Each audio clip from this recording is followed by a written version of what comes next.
Good evening. My name is Clarke Whistler. I'm the Chief Environment Officer at TD Bank Group, an ecologist who works at a bank.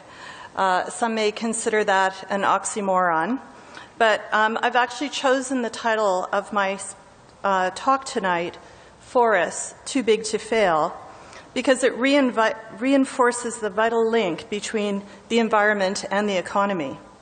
And it invites us to consider natural capital, our forests, our lakes, our ecosystems, as an equally valid way of measuring economic progress as the dollars that we currently measure it in. So I'm going to talk about forests in the context of natural capital.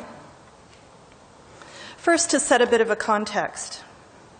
For most of our history, an alien or a god looking down at Earth would have seen a world of vast oceans and land covered by huge forests.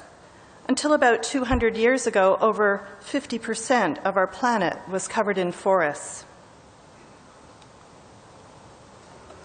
Man's ascent would not have been possible without forests. We talk about the advent of fire, but what were they burning? Trees. Primitive and modern houses are largely built of wood. Is there anyone here today who has not been in contact with wood today? It's all around us. We don't even notice it. And as Canadians, forests are part of our natural identity, our national identity. We're known as hewers of wood, lumberjacks. We've got a maple leaf on our flag. And where would our national animal, the beaver, be without forests?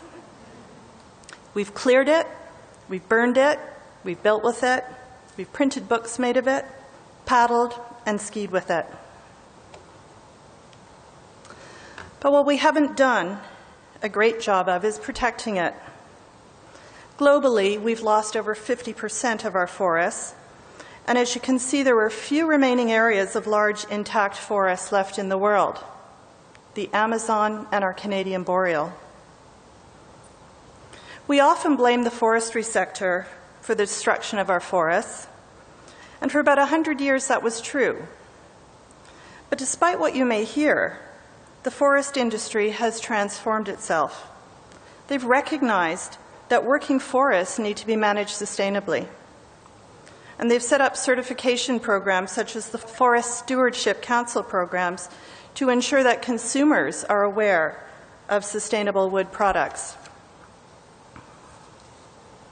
Canada now has more FSC certified forests than anywhere else in the world.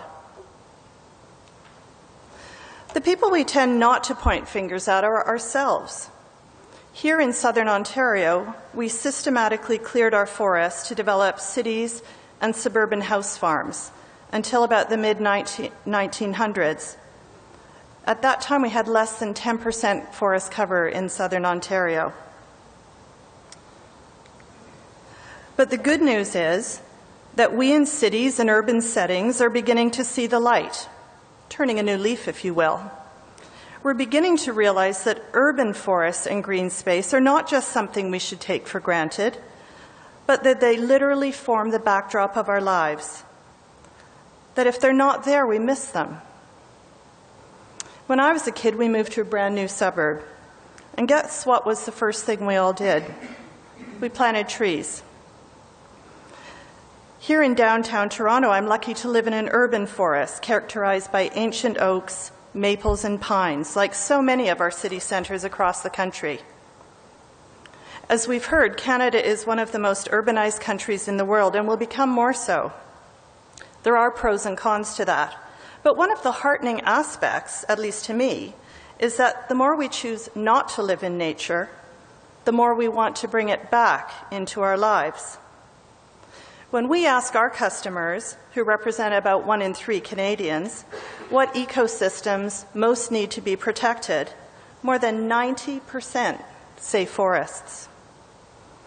Our urban forests are not only beautiful to live and play in, but they play a vital role in cooling the air in the summer, cleaning the air, protecting soil, absorbing greenhouse gases, and recycling water.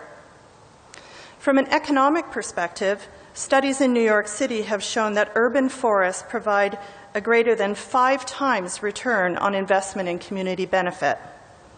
So the Million Trees program, initiated by Mayor Bloomberg, which aims to plant 1 million trees by 2015, has been estimated to provide a $200 million benefit to that city.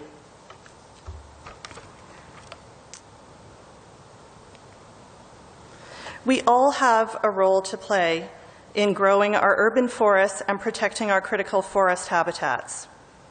Over the centuries, we've taken a lot from the forest. Don't you think it's time to give back? Thank you.